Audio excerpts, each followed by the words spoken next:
Zohran Mamdani was just elected to be the next mayor of New York City. How did the anti-American, anti-capitalist, anti-Jew, anti-Western millennial become the most powerful person in the largest city in the United States? I wanted to know. So I talked with Zineb Riboua, a research fellow with Hudson Institute's Center for Peace and Security in the Middle East. She's written extensively on the Middle East and the ongoing power struggles in one of the most violent and unstable regions in the world. But what does the Middle East have to do with New York City and Zohran Mamdani? Zineb argues that the ideology that led the left to believe that Israel and Britain were the fundamentally evil powers in Europe and the Middle East because of their colonialization is the same ideology that Zohran used to capture the attention and votes of the suicidal democratic ideologues in New York City. The younger generation's white colonialization guilt and Third Worldism philosophy were key factors in Zohran's ability to manipulate the American people in the largest city in the country to vote for a self-proclaimed Marxist Socialist. So what happens next in New York City? Will it sprout into a utopia or fall into oblivion? Well, here's my conversation with Zineb Riboua. I hope you enjoy it.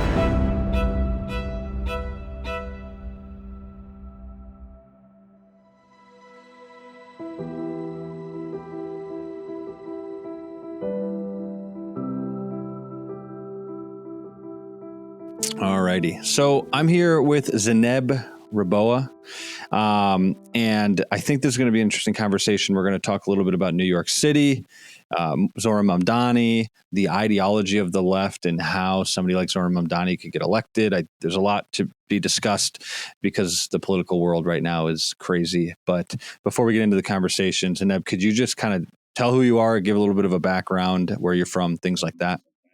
Yeah, sure. Well, first of all, thank you very much for having me. I'm originally from Morocco, and I work in Washington, D.C. at Hudson Institute.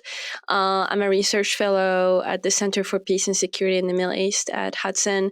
I mainly focus on China and Russia, their involvement in the Middle East, and U.S. foreign policy in the Middle East, as well as in North Africa. So it's a bit of a wide portfolio, Right. but it helps me to cover the trends and patterns of great power competition in the region.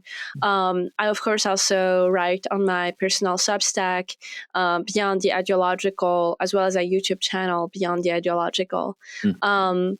And I guess this is how Andy found me. Yeah, it's a pleasure to discuss with you today. Yes. Okay, real quick before we get into Zohran, and now that you mentioned China and Russia, how are things looking in the Middle East with China and Russia and their influence, generally speaking? I mean, generally, I think that there is a real race for influence in the region.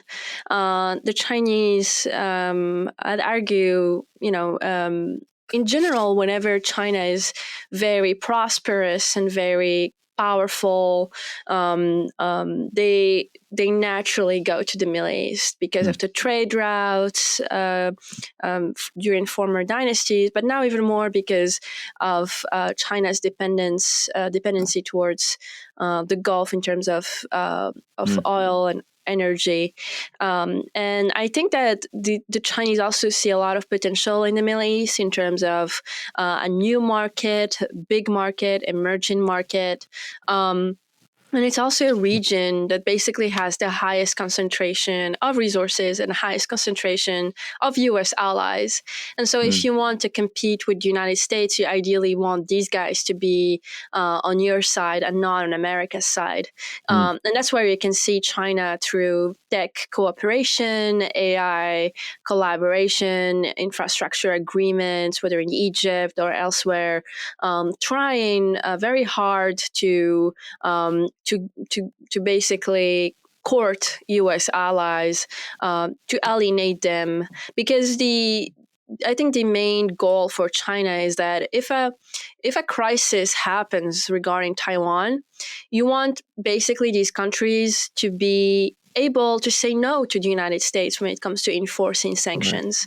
And I think that this is basically the long game. For Russia, it's also a race for for influence, in the sense that the Russians, since the Soviet Union and way before, they've always dreamed of having some sort of presence in the Levant, and also in the Red Sea. And they kind of are achieving that. They have now Port of Sudan on the Red Sea. And they are also very, very aggressive when it comes to negotiating with the new Syrian regime, their military bases. And of course, I think that, these are the broader dynamics. There's a lot that I'm missing, but I think it's getting more towards a Cold War in the region. Wow. Seriously. Is the United States actually losing influence in the Middle East? It seems like it to me, but I don't study this at all. Well, I wouldn't say losing, but I would say influence of the United States is being challenged. Because of series of policies, especially regarding Iranian proxies. For example, the Biden administration took Houthis out of the list of the terrorist list. It actually made the Saudis and the UAE and other Gulf states very, very anxious, because who is going to protect them against the Houthis, who they view as a real threat to them? I mean, the Houthis constantly bomb oil facilities, etc. And so the Saudis thought, why not actually normalize with Iran through Beijing, through China, so that at least there's a channel here to discuss. And so now the Trump administration comes again, you get the Houthis on a terrorist list, but the Saudis are like, okay, guys, there will be another administration. You will take them out of the list. We need some guarantees. Otherwise, we'll keep on taking the China route. And so this is how you can see, and this is just an example among many others, but this is how you can see U.S. Influence being challenged. And of course, the Israel question is a big one for Middle East countries. And so instead of having the United States actually backing Israel, especially during the Biden administration, now under the Trump administration is a different policy. But the Trump administration really sees the potential of Israel being powerful, all the successes they have on targeting Hezbollah, etc. These are great things for Gulf countries. They actually are constantly dealing with terrorist threats. And it's a pitch for stability, and it's a pitch for normalization, and it's a pitch for pushing towards a U.S.-led order where you have Israel, Saudi Arabia, UAE and other countries collaborating, so that Americans don't have to deal with every single issue that comes out in the Middle East. But this will need a lot of work. I think the Trump administration luckily is working towards that. The Trump administration is also working towards some sort of reconciliation or like accommodation between Turkey and Israel, which I think is very important. Turkey is a very important player in the region. And so, yes, what I would say is being challenged, a lot of work to be done. So we'll get into Zohran. I do have a question about Israel, because that's like what everybody's talking about right now. Who's behind this whole... Israel's losing a lot of influence in the United States just in general. A lot of people on the political right, people on the political left didn't really ever love Israel, especially from the beginning of the war. October 7th, the people on the left were generally in favor of Hamas and terrorism and whatever. That's how they are. But people on the right, generally throughout my life and even before, were in favor of Israel. Now that is completely falling apart with this like America First thing, with this movement that really, I think America First just means anti-Israel. I don't think it has much to do with America First. But anyways, who's conjuring up that Jew hatred? Because I'm seeing actual Jew hatred, like from just people that I know in Wisconsin, which is super weird because Wisconsin's like, it's Wisconsin, like who cares what's happening in Wisconsin? But like people like this influence of this Jew hatred is actually pretty massive right now. So can you where's that coming from? Where's that coming from? It's a very difficult question, but I would say it's coming from different movements, really. Yeah. It's coming from the left. It's coming also from the right. But regarding America first, I mean, here we're talking specifically about Nick Fuentes, because I think Trump has a very different and a very actually very compelling argument that not many people think of or explain when it comes to Israel. It actually, and you can see that in his foreign policy and why he's been so successful, because what Trump is trying to establish is basically some sort of greater understanding of America's interests, whether it's in Asia or the Middle East. Right. And for him to pursue America's interests, well, he also needs, allies who can do America's job instead of America doing it by itself. And Israel pays the whole bill. I mean, they have huge capabilities. Every single penny they get, they put it into R&D. They do things like pagers attack. Their intelligence through Mossad is absolutely crucial and very useful, because they halted so many attacks, terrorist attacks in Europe and elsewhere. And a lot of Israel's enemies are actually also America's enemies. And so when and you can see that how there was this crazy spectacle about how we're going towards World War III, and Israel's dragging us into it. But actually, nuclear proliferation is not good for anyone. It's not good for the United States.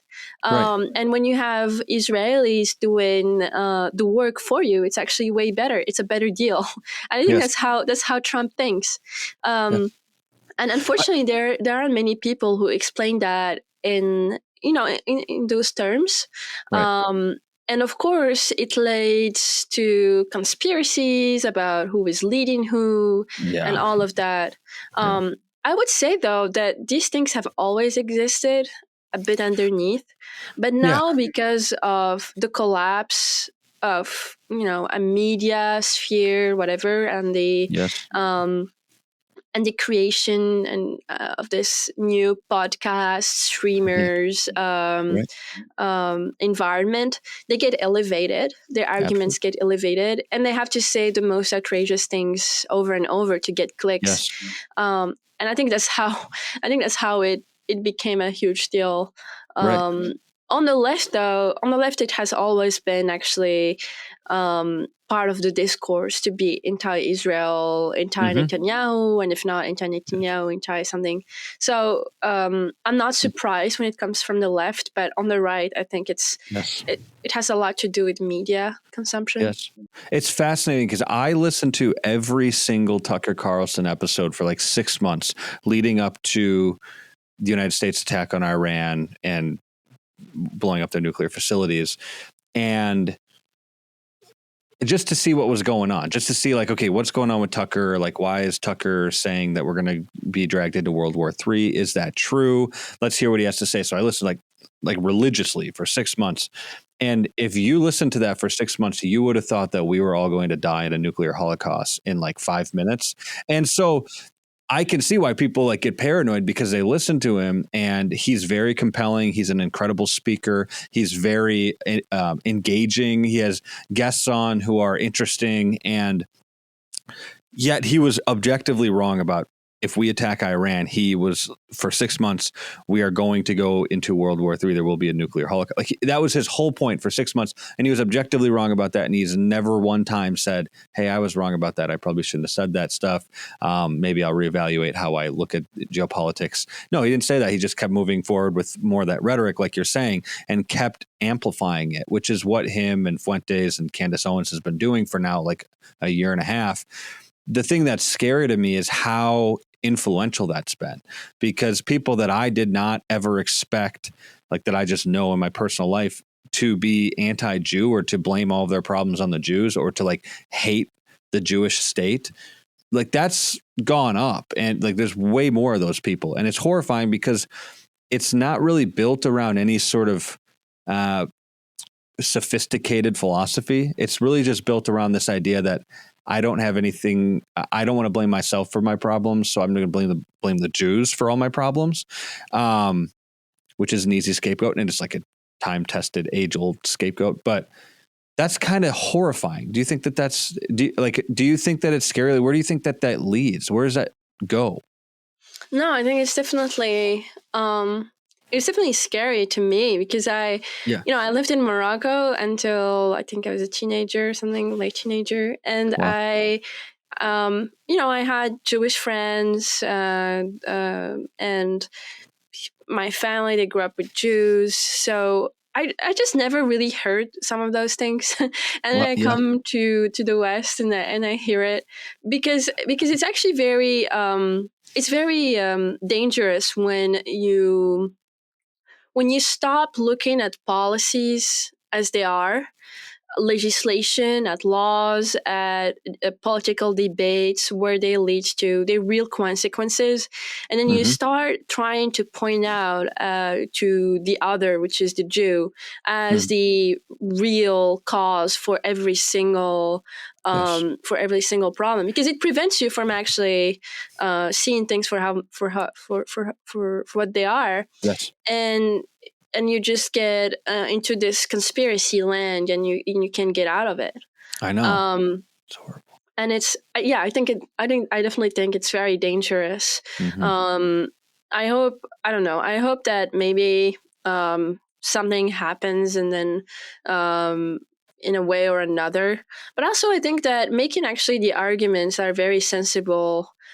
Because a lot of what it is playing on fear, the fear of like, oh my God, there's going to be an Iraq war, and it's actually just like explaining how the U.S.-Israel relationship is. I don't think that work is being done. The amount of benefits that Americans get from Israelis having top-notch technologies, from Israelis being a cybersecurity power, from Israel, every single type of innovation they do and they create, it goes to Americans, not to the Chinese. How the Chinese are trying to actually get their hands on Israeli technologies and so on, and basically the tangible benefits that everyday Americans benefit from. And I think Trump is trying to do some of that, but again, it's really I think it's going to be a massive problem, precisely because it's true that you can see it now among simple Americans, but it's even frightening when it's an elite problem. And regarding the elite, is that universities have actually nourished that sensibility for decades. I mean, for decades, Israel is seen as this like great evil, and if only the Americans get rid of it, then America can be great, etc. But it just doesn't work that way. Why? Because the framing is about how Israel is like a European colonial project in the Middle East that is evil. And I've been saying that over and over again in universities, in schools, seminars. And so you've already developed an elite that is receptive to this kind of messaging. Yes. And I think that this is where it really comes from. Yes, that's actually interesting. And I think that somewhat plays into Zohran Mamdani and who was the new lady? I can't remember her name in Seattle, the mayor of Seattle. I think I just saw a very good article about her. She's like, her parents still, she's like in her 30s, and I think her parents still send her checks to like help pay the bills and stuff like that, which is exactly what I would expect out of state. But so like, it seems to me that people in the United States are on the right and on the left kind of having this isolationist ideology that we kind of just talked about, where it's anti-Israel. We don't want anything to do with Israel. Why are we sending money over to Israel? And it's like mainstream figures. Matt Walsh is starting to talk very, very much like that.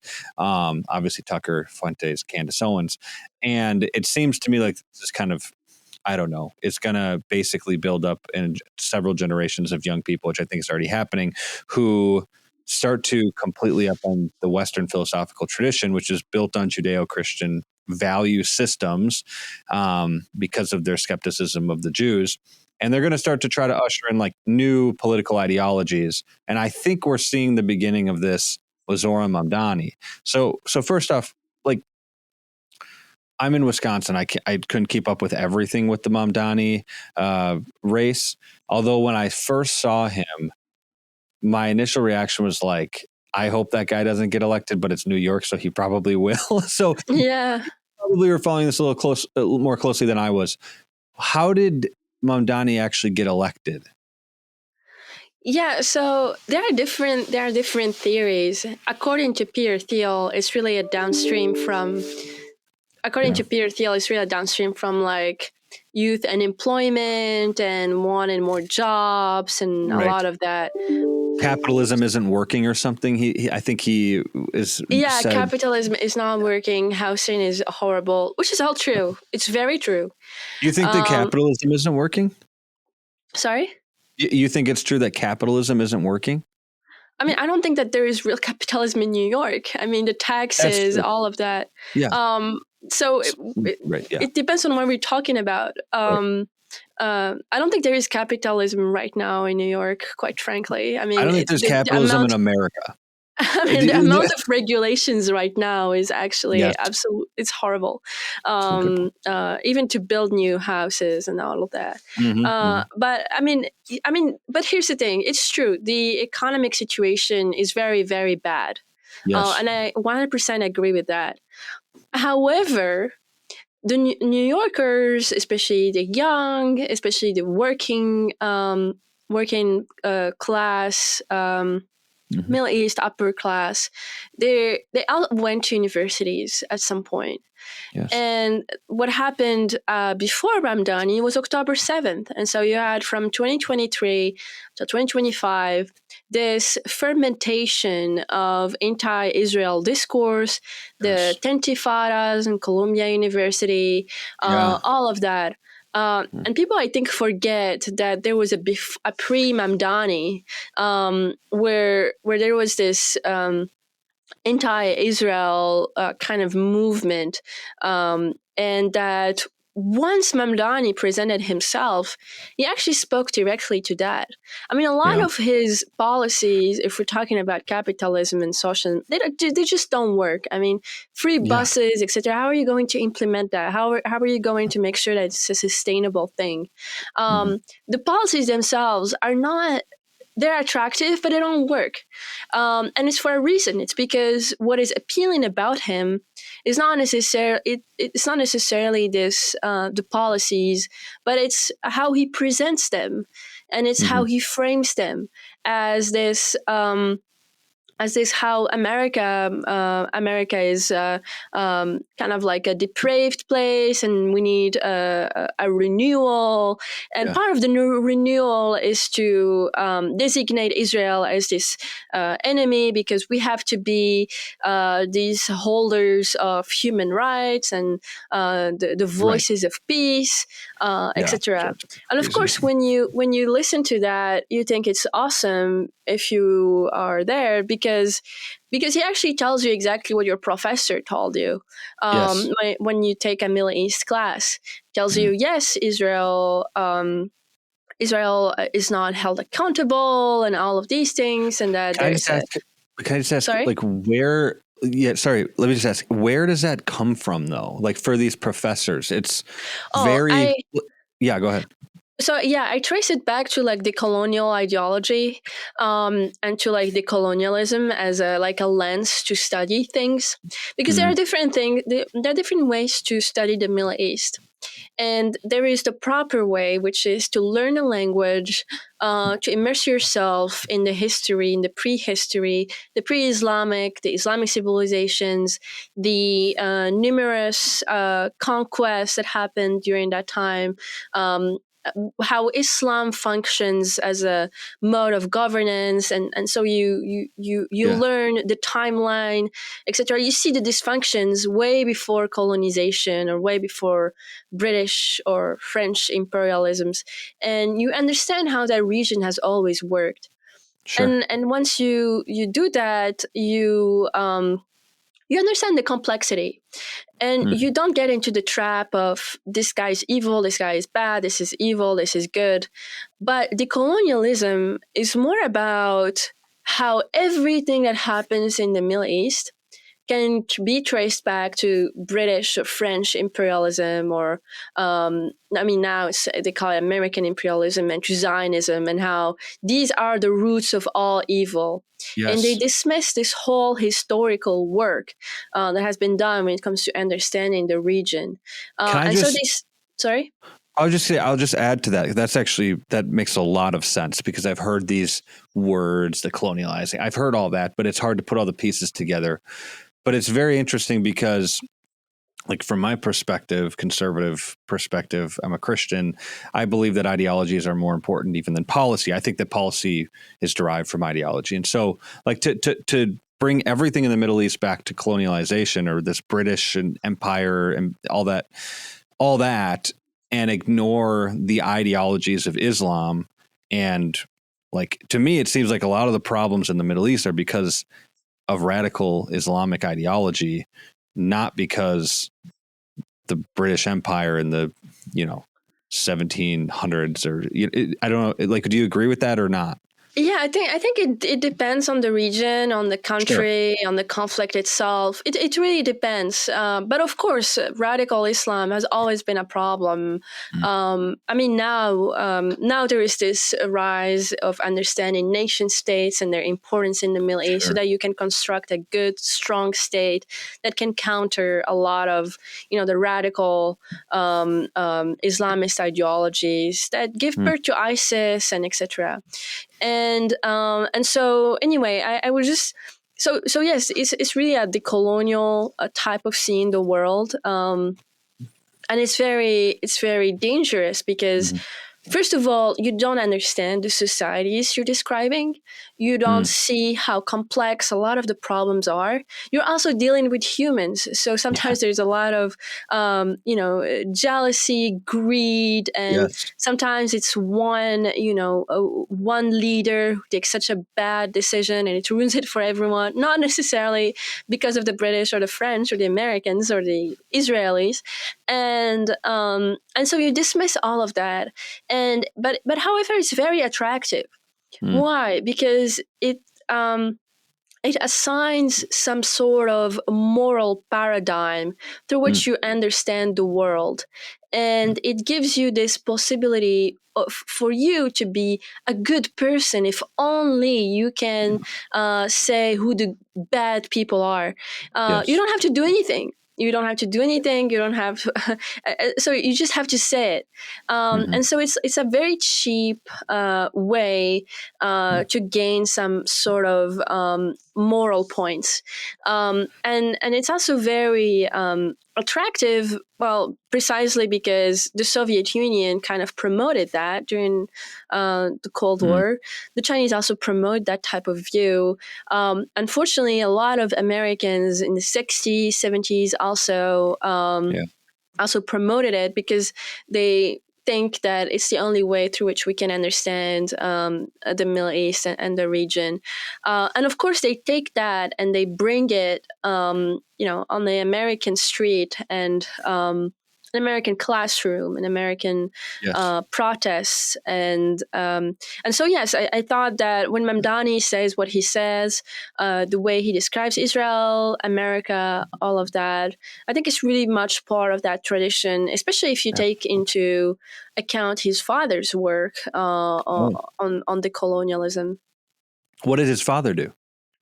I mean, his father is a professor, and he wrote a lot on decolonization, on Uganda, on a lot of these things. Wow. And he's part of this school of thought, and it's funny because this school of thought is the most dominant one in the United States. Yes, but it's just Marxist, right? I mean, if you boiled it down, I know that there's oppressed oppressor. It's not specifically Marxist, but it feels like it has the same tenets as Marxism. Is that fair? It has the same dialectic Yes. of proletariat, bourgeois, Yes.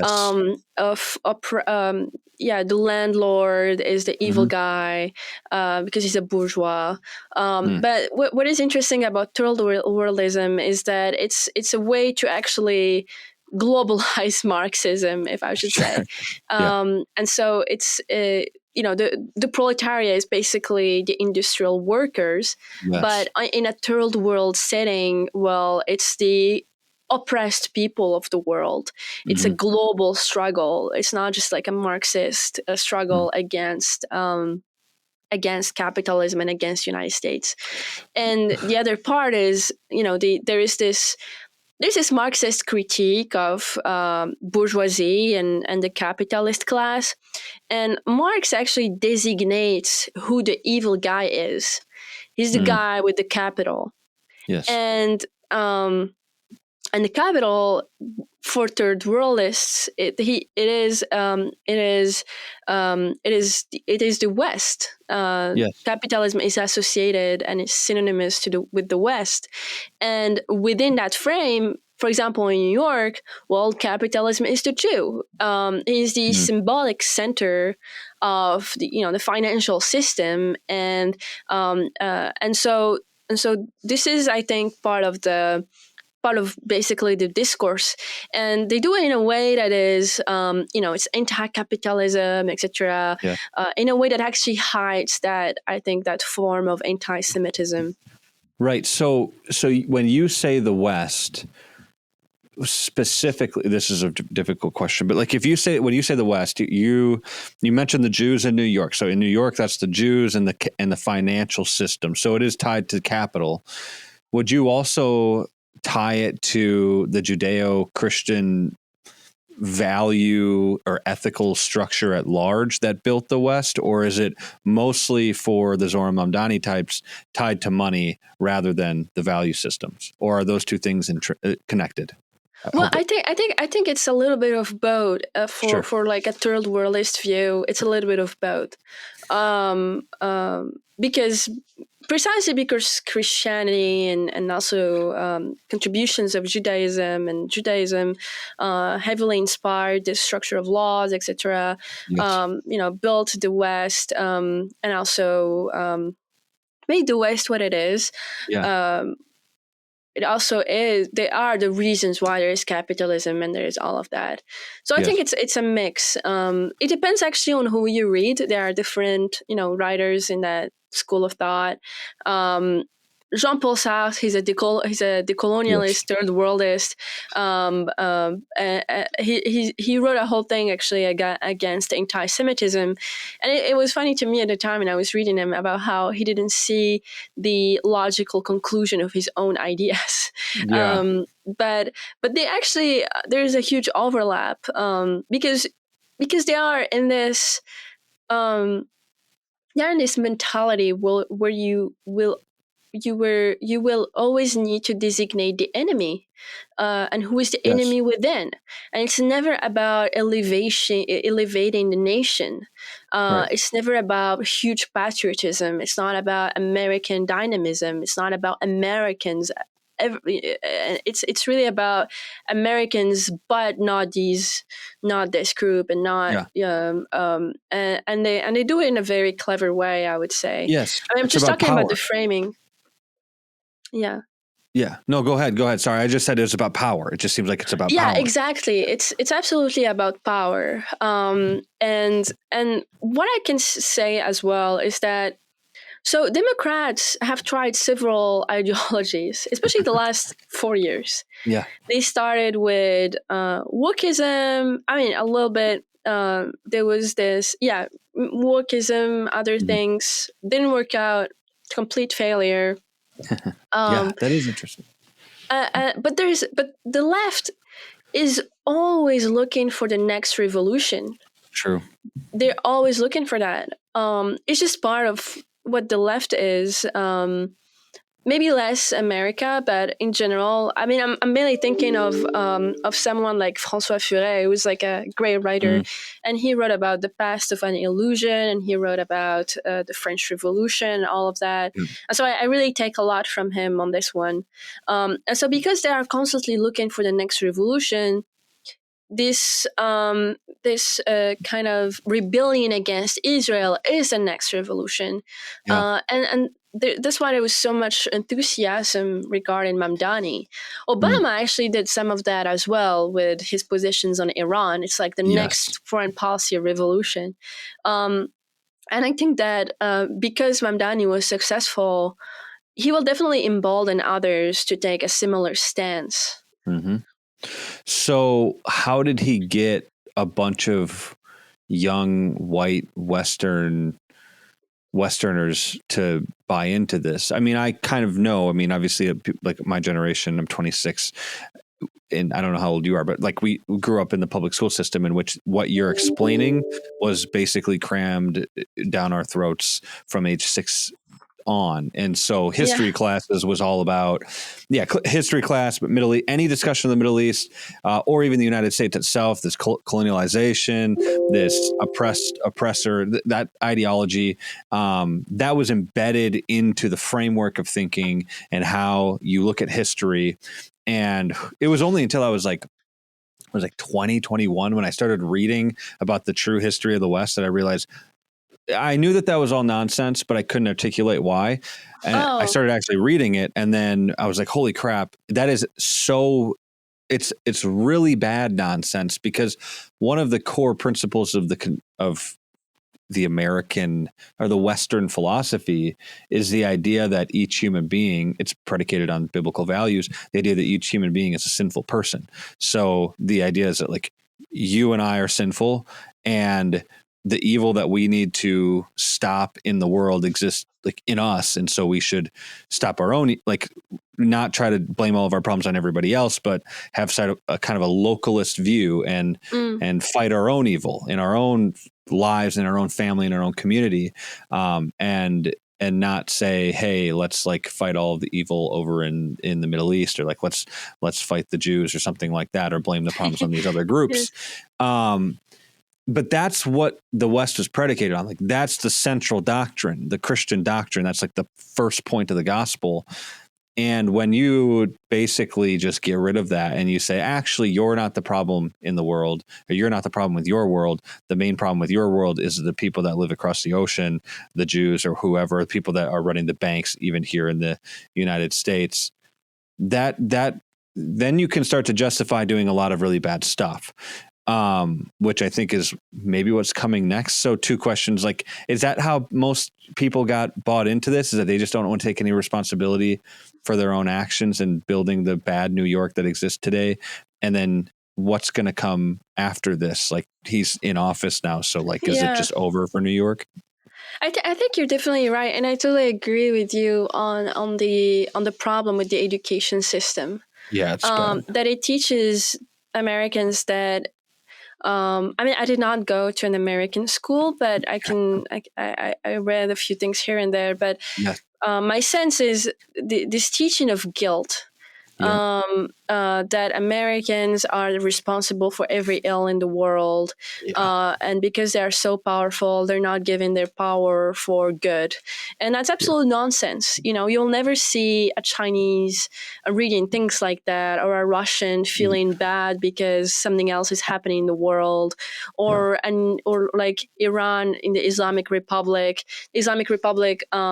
Feeling bad because they just destroyed villages in Iraq. Yeah. You'll never see that type of guilt tripping among the from the elite to the population. So Right. there's this part. The second part, I would say, is definitely the lack of understanding of history. I don't think a lot of people know what happened in World War II. They talk about it all the time, but they get a lot of what they know from TikTok, from Yes. Instagram Reels, from Twitter, Yes. and they get a lot of like conceptions and prepackaged opinions Yep. rather than like a sense of critique, of absorbing information and doing good analysis, reading, the Yes. spirit of curiosity. Mhm. But they get this activist side of this is evil, this is good, is this binary, and Yeah. it's very bad, I think, for the spirit. To be like Mhm. that, because for example, I'm not actually against teaching decolonial studies or decolonial Mhm. ideology. I think it's very actually important, because if you want to understand Soviet Union, if you want to understand their policies, you got to look into that a little bit. But Mhm. I am against it when it comes to being the only interpretation through which history can be approached. Sure. And you want to give people the tools um, to understand history more broadly, and to Mhm. not actually be quick to make the United States the root of all evil, which is simply Yes. just not true. So Right. there's that as well. There's this because I can see it whenever I talk to my colleagues. They'll tell me about their kids and also about their cousins and so on. How Yeah. everyone actually just does not read anymore. No, Um, it's horrible. It is so bad. No one and reads. so yeah, and so when you have someone telling you about what you should think, it's actually much easier. Yes, and on like a 30-second TikTok is, I don't go on TikTok, and it's the most horrific place on the planet, because it's all of what you're talking about. It's people who have never read a book, who have no clue what they're talking about, who do not understand the history, who have a vague opinion on something, and their opinion lasts like 30 seconds to a minute. But what it does is it kind of like makes the viewer feel like they're really smart about something. So if you listen to this, it's all this, like you're saying, activist language. And so there's a lot of energy behind it. And then you watch it and you're like, oh, I kind of know, like now that I watched a 30-second video of World War II, I understand all the dynamics of World War II. And it's like, no, to understand all the dynamics of World War II, you need to study World War II for like 500 years, because there's like dynamics on every front. But you made it Yeah. interesting. Oh, go ahead. Sorry. No, I wanted to just add another thing related Yes. to that. And it's actually the erosion of being proud of being American as Yeah. well. Yeah, I agree. It happened actually. I mean, you can find different reasons for when it happened, but what I know of is really after the Iraq War. All the Mm. trauma. Of course, you can go back to Vietnam and so on, but at least for our generation, I believe, there's this idea that America is evil, that they did this, they did that, and therefore we should absolutely hate America. And it's actually really bad, because America is facing right now real issues abroad. Yeah. And you need to have a comprehensive foreign policy. You can't go around that. Hmm. It's Americans live in a global world. They trade with all of the world, and military bases are what make America prosperous and Hmm. strong. And this is just the truth of it. Um, but because there is this demonization of everything America does, and Americans shying away from being proud Americans, plays a lot into that as well. Hmm. And of course, it goes back to education and so on, but also the media about. Yeah, I mean, I remember all those articles about how Americans are evil, and I was looking at it from France. I was like, oh my god, is what they really believe? Because it's Yeah. just not true. Yeah. So yeah, I think the sense of pride is usually super important in a country, Hmm. and it's sad to see that vanishing. It's completely gone, basically. I mean, I know growing up, I mean, they're telling kids at like 7 or 8 years old that America is just inherently evil, and that we came and we murdered all these Native Americans and killed everybody. And And they don't give all of the other details, like the fact that the natives in the United States were also like murdering each other and killing each other, and that it wasn't all just kumbaya. We didn't come over here and everybody was holding hands and like, this is great, and then we just got our guns out and killed everybody. But that was what you would think happened if you went to the public school system in America. And it's strange, though, because I've always been frustrated with the education system in America. I've called it, and I will continue to call it, the intellectual Auschwitz, because I think that that's what it is. It's where you go when you want your ability to think to be murdered, or when your parents do and they send you to these institutions. And the Republicans, the conservatives, have done basically nothing to solve the problem in the education system. They haven't even really talked about that. And I do believe that that's the head of the snake. If we were to get rid of, like, I'm hardcore. If we got rid of the education system, I think within 1 or 2 generations, things would kind of begin to stabilize the United States again. And we'd find a sense of communal patriotism and pride in our country. And I think that things would kind of work themselves out in a particular way, because people would be taking responsibility for their own kids. Do you think that the education system is one of the main problems? You mentioned media, and I know that you mentioned education as a problem, but like, what would happen if we just got rid of the federal education system and we just said, hey, parents, you got to raise your own kids? I'm really not the best person to talk about the education system, but I can tell you one thing, though, because I can see that in people I'm interacting with and things I'm reading. There is a huge problem in foreign policy studies. Yeah. Especially in Middle East studies. Yeah. It's all the colonial stuff. And it's fine, but it can't be all. Yeah.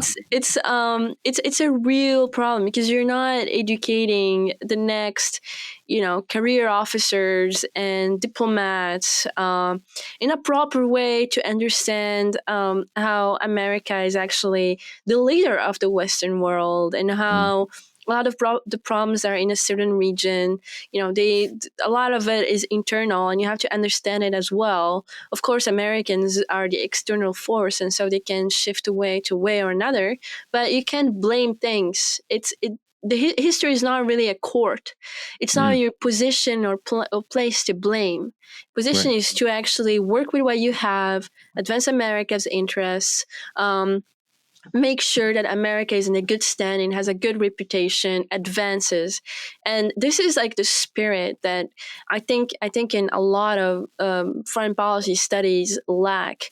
I mean, there are schools that do a great job, but from what you can see from the intifadas and globalized intifada, I mean, a lot of it are people who actually do these studies, and you can see how they are behaving. There's actually a very good book by my colleague at Hudson, John Fonte. It's called Sovereignty or Submission, and it's really about how the United States started absorbing this like international NGO mentality, that basically the United States is here to solve everyone's problems, and then we have to blame the United States when it doesn't. And that's also some sort of mentality and mindset you don't want your best of the best to have. So where does this all go? Because Zohran Mamdani is the mayor of the biggest city in America, so that seems to have massive implications going forward. The Republican Party is, in the MAGA coalition, is, I think, fracturing and falling apart. Because they're not. Sorry, do you think it is actually fracturing? I don't follow super closely, but I think it's completely falling apart. I don't think so. Like, my opinion is, the Democrats are obsolete. They have nothing to offer. They're stuck in like this weird Gavin Newsom, Cuomo kind of Democrat. Like, it's just this weird, like, yeah, we effed up on the trans stuff. We're not going to do that anymore, but we're not going to say sorry for it. And we don't really know who we are. So like, nobody really cares what they're doing. The MAGA movement, I think, has been incredibly disappointing for a lot of people. I don't really blame it on Trump. I blame it mostly on the deep corruption financially in the United States and in the government, that they were given a situation that you really can't fix. But now everybody's blaming Trump for that. And then you have like Fuentes and Tucker and Candace just fracturing the party completely, like decimating the party. Oh, yeah.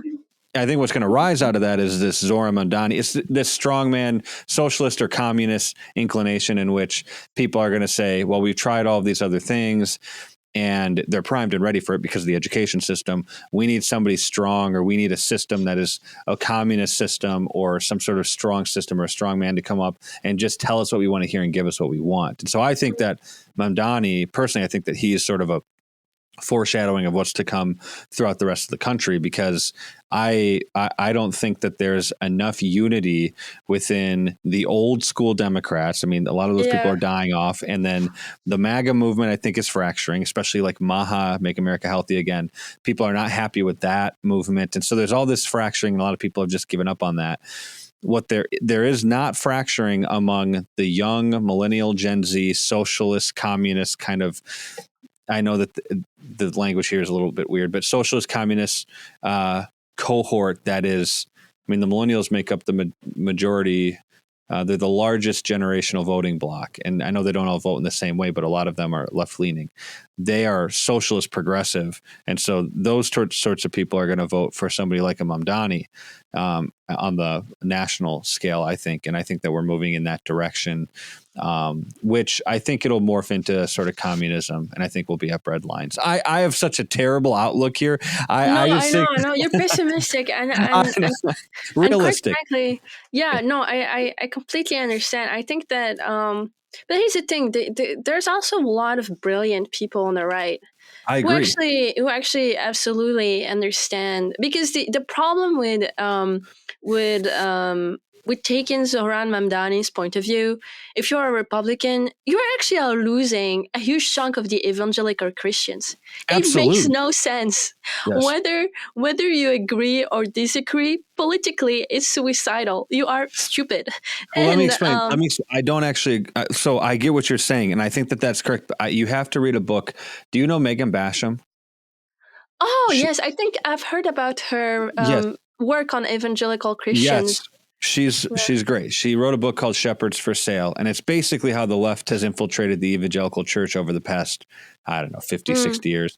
And like, so I do the theological stuff. I study theology, and this podcast is mostly Christian, but political too. Anyways, the evangelical world. So there's a state of theology survey that Ligonier, I can't remember what they're called, Ligonier Ministries does every couple of years. And so they ask Christians, evangelical Christians across the country, very basic doctrinal questions, things that you just think that, this is par for the course. So like, is the Holy Spirit a person or a force?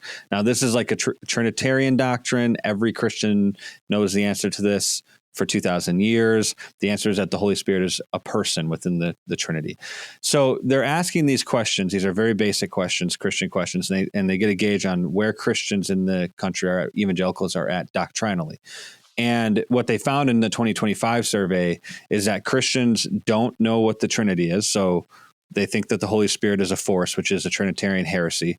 They think that God accepts everybody into heaven, not just Christians, even though the Christian doctrine is that you have to believe in Jesus to go to heaven. So like they have the evangelical church has been completely fractured by this liberal, negative liberty, liberal inclination, this postmodern, I think it's a postmodern ideology that all truth is legitimate. And so I actually think that the young millennial Gen Z evangelicals are going to vote in droves for socialist, communist kind of regimes because they've been conditioned to do so. And I agree with you. There's a lot of brilliant right-wing thinkers.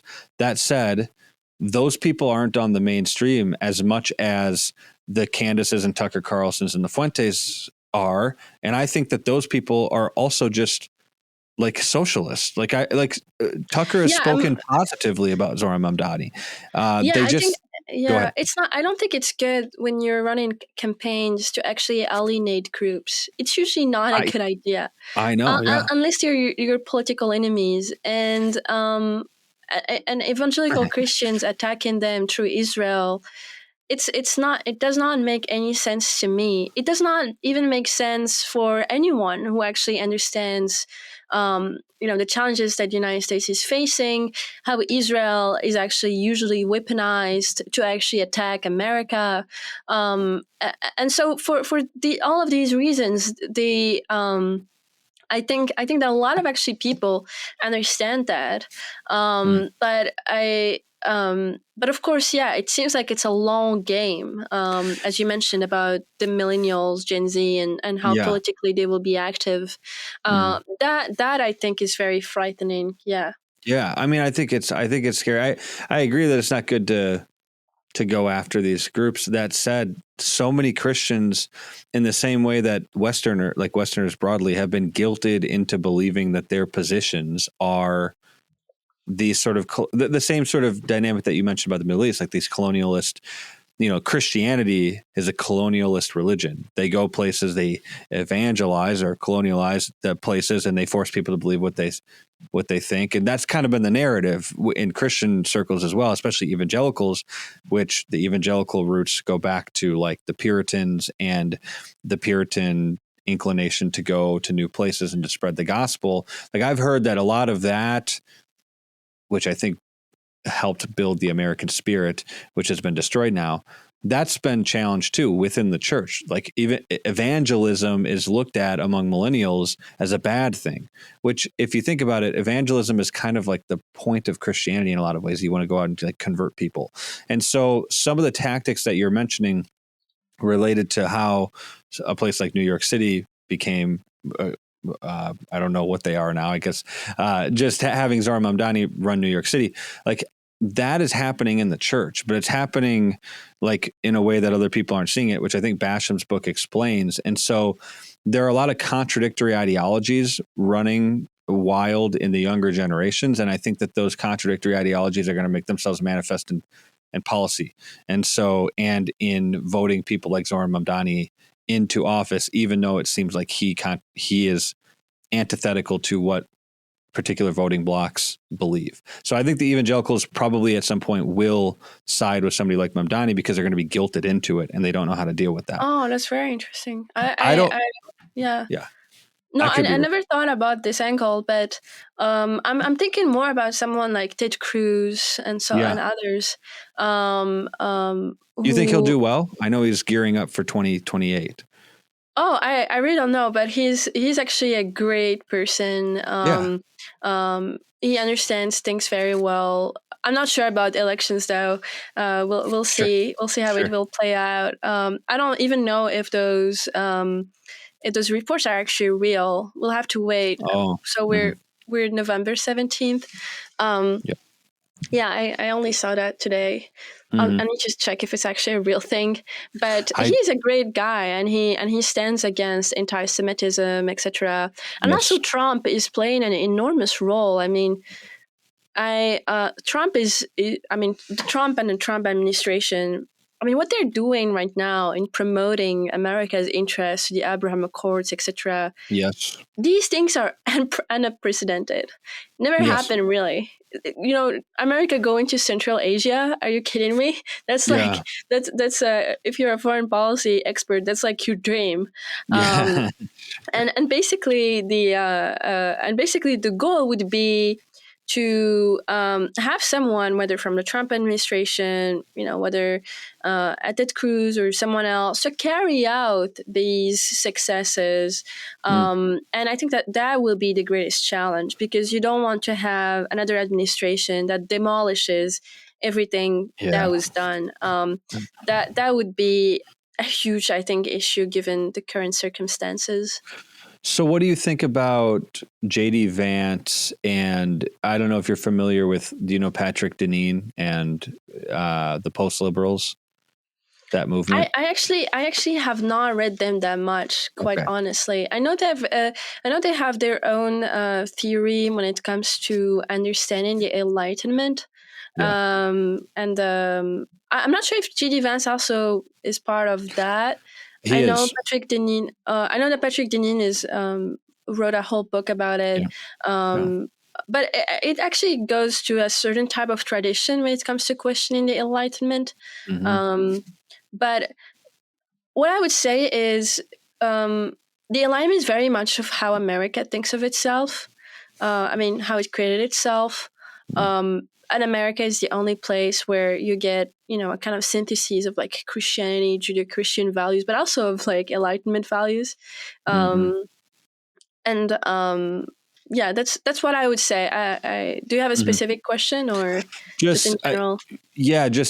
I know that Vance and Pete Hegseth, I think, were both influenced heavily by Deneen. I think Deneen taught Hegseth at Georgetown. I'm not exactly sure, but I'm almost positive, or Princeton.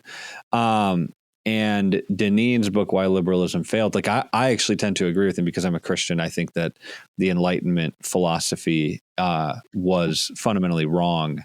And the big question then is, how much of an influence did Enlightenment philosophy have compared to Christian, Judeo-Christian ethics? Because there's a difference between the two, and they were married together in a particular way, especially in the 1800s and producing the Industrial Revolution and things like that.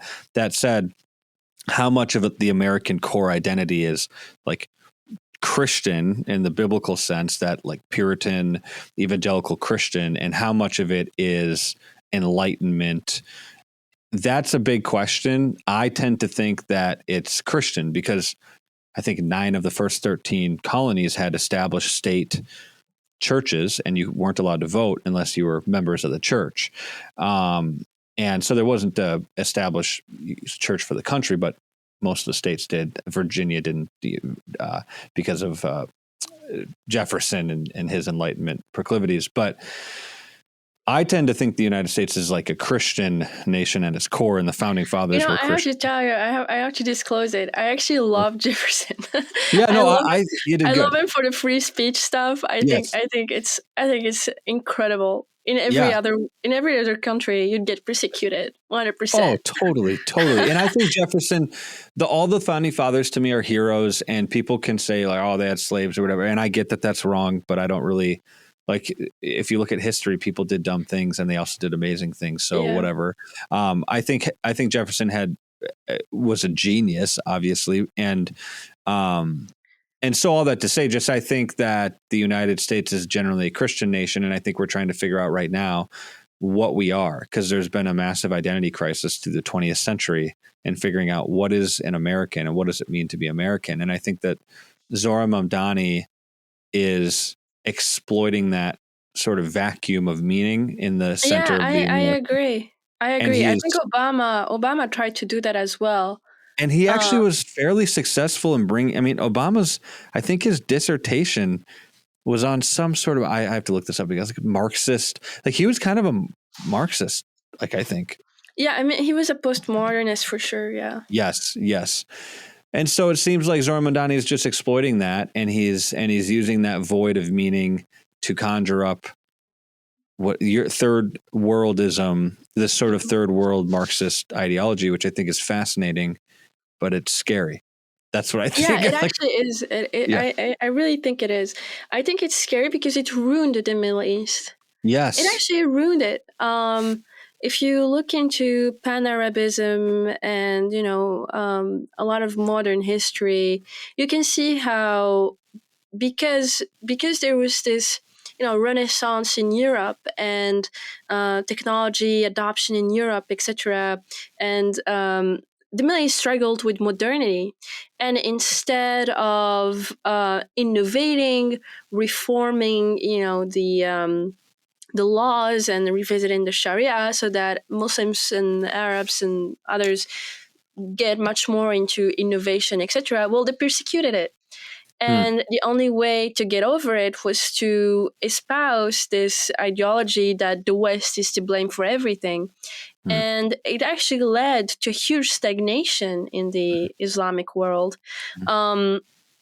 and in the Middle East, and it's very harmful. It's really, really harmful to think that way, and I'm afraid it will lead, if espoused in the United States, to huge stagnation when it comes to thinking about innovation, when it comes to advancing U.S. interests, either at home or abroad.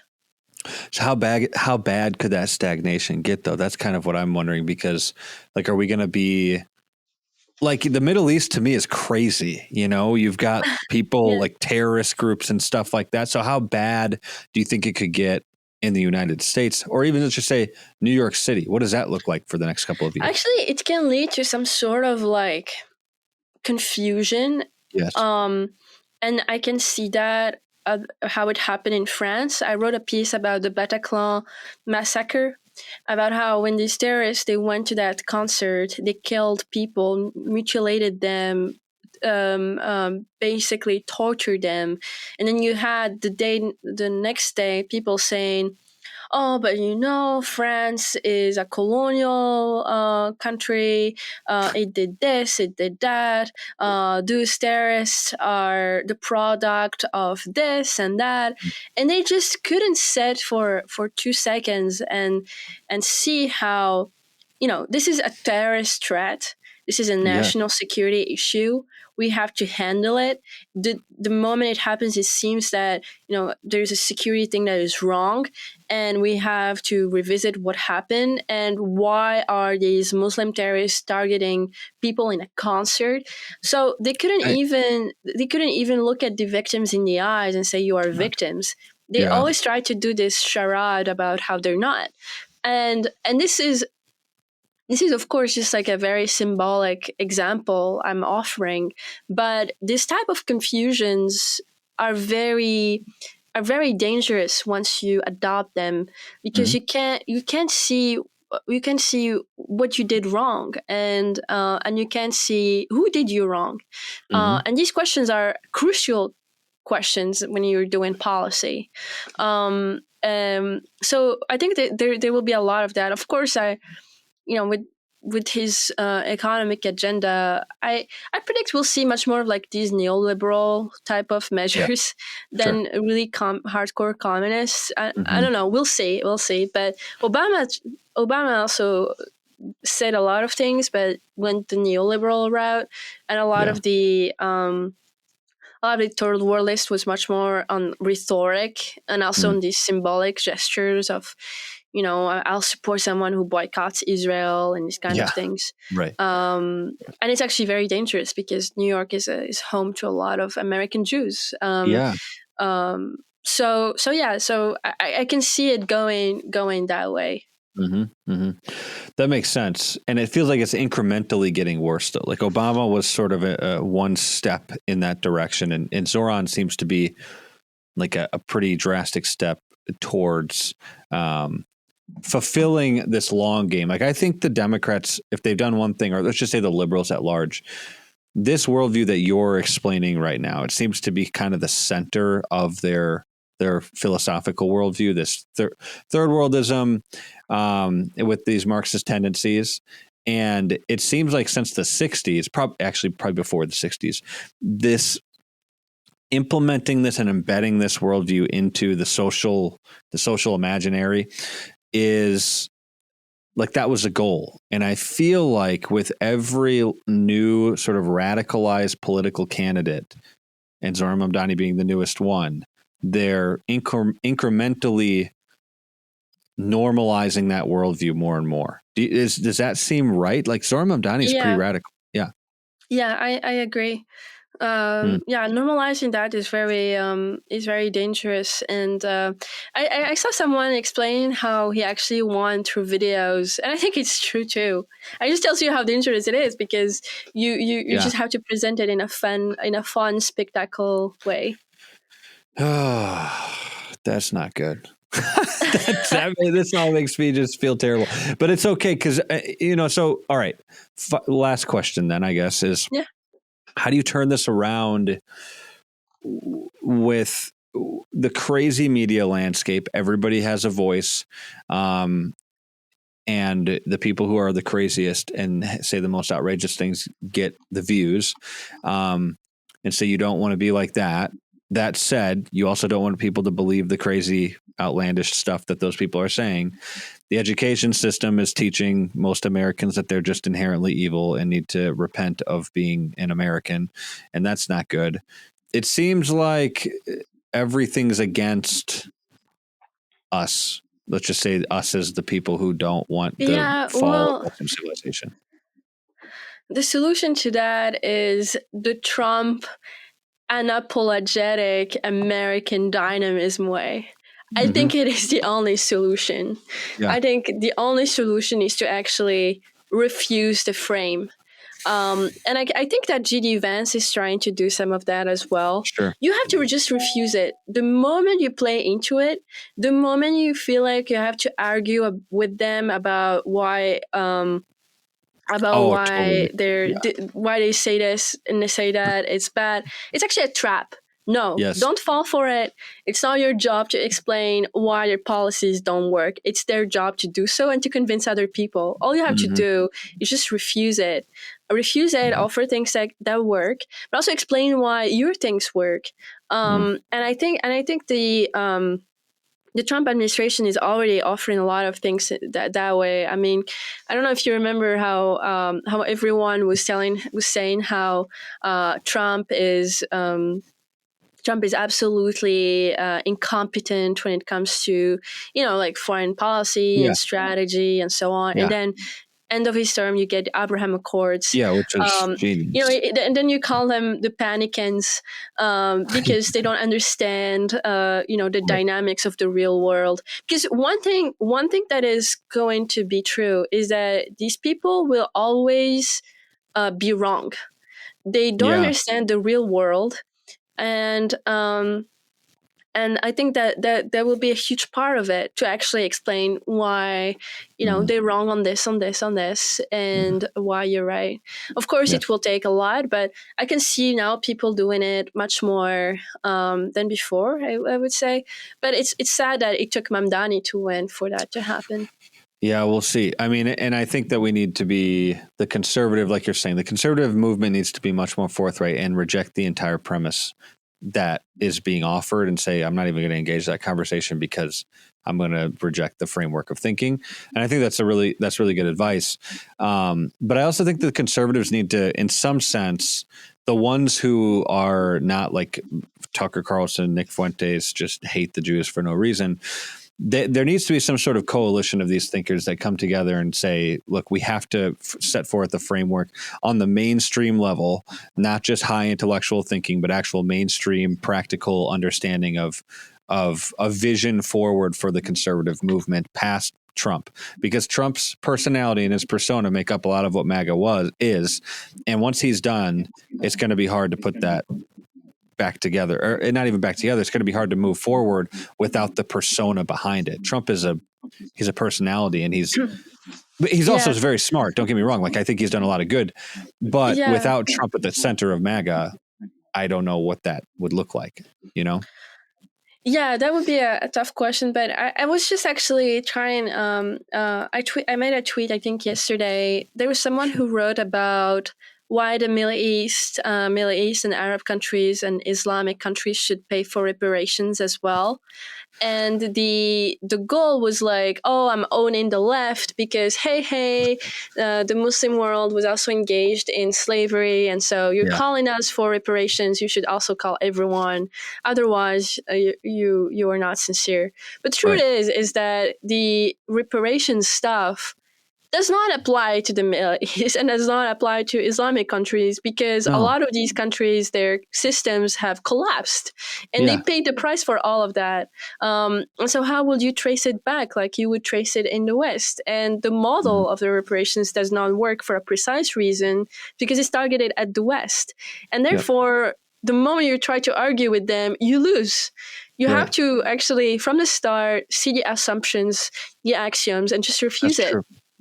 No, that's very true. And I think there are a lot of things that I see like that going around, and sometimes, maybe I'm a little bit radical in that way, but sometimes just not engaging on things that make no sense is the best way. I don't think that's radical at all. I think that makes a lot of sense. I think just, yeah, you're exactly right. You have to understand the presuppositions coming into the conversation and either be ready to completely annihilate the presuppositions and be ready for what they're going to say, which is difficult because you need to do a lot of research, or just say, I'm not engaging in this because this is ridiculous and everything that you think leading into this conversation is wrong, so I'm not going to pretend like it's right. And that's the problem that the conservatives had. We were just like, hey, free speech, we should all be debating. And the reality is you can't debate with somebody whose entire ideology is built on false presuppositions, or you're not going to have any basis for dialogue. You can't converse in that scenario because you're using different words, different language to describe completely different things, but you're referencing the same historical points in time, if that makes any sense. And so none of it makes any sense. I don't know if that. Yes. It's. I think it's just a matter of understanding politics and being good politicians. Really. Yes. Some politicians get it, yes. but some they fall into the trap. Yeah. So where can people find your stuff? You have a Substack, and I'll put the link in the description. But yeah, where can they find more of what you are? Well, thank you. You can find more on zinebriboua.com, or you can follow me on X, Riboua. Wonderful. Well, thanks for doing this. I really appreciate it. Yeah, thank you very much, Andy. Pleasure speaking with you.